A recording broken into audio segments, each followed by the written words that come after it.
పెళ్ళైనా పండగైనా వేడుక ఏదైనా పట్టు చీరల ప్రత్యేక వేదిక వారాహి సిల్క్స్. హీరోయిన్స్ చూసే విధానం ఎలా ఉండేది ఆ రోజుల్లో? మీకు ఇచ్చే గౌరవం కానీ? నాతో అందరూ బాగుంటారండి. శోభన్ బాబు గారు గాని అందరూ. ఇక్కడికి వచ్చాక ఫీల్డ్ మారిపోయింది. మేమంతా ఒకరికొకరు ఎక్కడ చూసినా ఏంటో బాగున్నావా అంటారు శోభన్ బాబు గారు. సత్యనారాయణ గారు, నేను ఎక్కువ వేసింది రావు గోపాలరావు, సత్యనారాయణ, ప్రభాకర్ రెడ్డి, సుత్వేలు, మొత్తం అందరు కామెడియన్స్ తో అందరి వీళ్ళతో చేశాను నేను.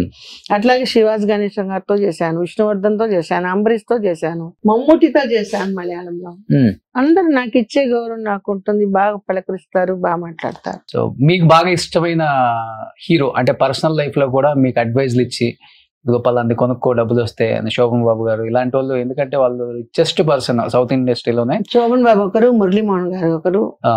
శోభన్ బాబు గారి మాటలు విని మురళీమోహన్ ఈ రోజు జయభైరి దీంట్లో ఇంత ఇదిగా ఉన్నాడు.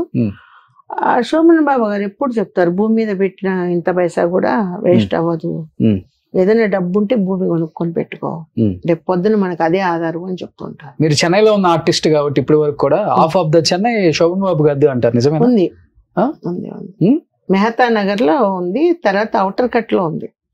ఆయన అక్కడే సమాజ్ చేశారు, నేను కూడా వెళ్ళాను. ఆయన చనిపోయినాడని తెలిసి ఇంటికి వెళ్తే శవాన్ని తీశారు, ఫాలో అయ్యి నేను అక్కడికి వెళ్ళాను, తోటకి వెళ్ళాను. హీరోయిన్స్ లో ఎవరు మంచి చెడులు చెప్పేవాళ్ళు? రెండు షేర్ చేసుకొని పెద్ద హీరోయిన్స్ అందరితో చేశారు కాబట్టి, జయసుధ, జయప్రద, శ్రీదేవి, విజయశాంతి గారు అందరితో చేశారు మీరు. విజయశాంతి ఒకప్పుడు మంచి ఫ్రెండ్ నాకు. ఆ అమ్మాయి మ్యారేజ్ అయినాక ట్రాక్ ఇదైంది. రాధిక కూడా తిడుతుంటది నన్ను అప్పుడప్పుడు, ఎందుకంటే నా సొన్నెల్లడి అని తిడుతుంటది, ఎందుకంటే వాడిని ఎందుకు చేసుకుందామని. ఇండస్ట్రీ మొత్తానికి తెలుసు అది.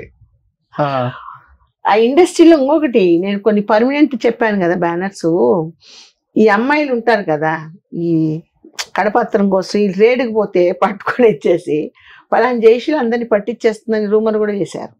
ఏ విధంగా? నేను అడ్రస్లు ఇచ్చి పంపించి రేట్ చేయమన్నానని కూడా కొంతమంది నాకు.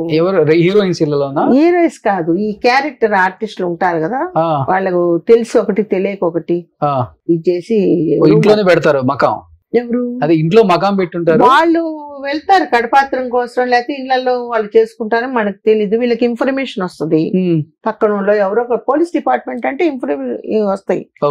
వచ్చినప్పుడు వీళ్ళు రేడికి వెళ్తారు, రేడికి వెళ్ళినప్పుడు పట్టుబడతారు, ఒక్కోసారి ఎస్కేప్ అవడానికి చూస్తారు, పారిపోవడానికి చూస్తారు.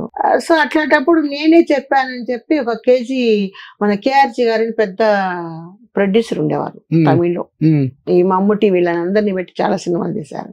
నాకు బాగా తెలుసు, ఎందుకంటే మా పక్క వీధిలోనే ఆయన ఆఫీసు. సో ఎప్పుడన్నా వెళ్ళి కలుస్తూ ఉంటాను. ఆయన పిక్చర్లు నేను చేశాను, నీలగిరి అవన్నీ.